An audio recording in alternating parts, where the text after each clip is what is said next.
ভাইয়া আমার জামাটা ছিঁড়ে গেছে, আজকেও কি জামা কিনে দিবা না? আমি কি আজকেও ছিঁড়া জামা পরে জুম্মার নামাজ পড়তে যাব? না ছোট ভাই, তুই চিন্তা করিস না, নিশ্চয়ই আল্লাহ আমাদের একটা ব্যবস্থা করে দেবে। এই জুম্মায় তুমি নতুন জামাই পরবে। ঠিক আছে ভাইয়া। ঠিক আছে, যাও। এ আল্লাহ, আমার কাছে তো এই 200 টাকাই আছে, তুমি একটা ব্যবস্থা করে দাও। আরে এখন আবার কে আসলো?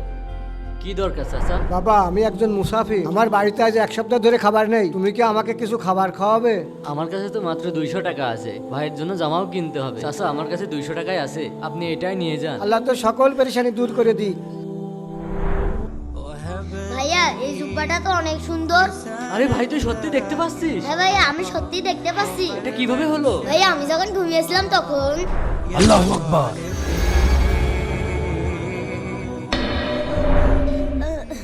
হ্যাঁ, আমি দেখতে পাচ্ছি। আরে এটা কি? খুলে দেখি তো। আরে বাহ, এত সুন্দর জুব্বা। আলহামদুলিল্লাহ। বন্ধুরা, এই ভিডিওতে 20,000 লাইক চাই, তাড়াতাড়ি লাইক করো।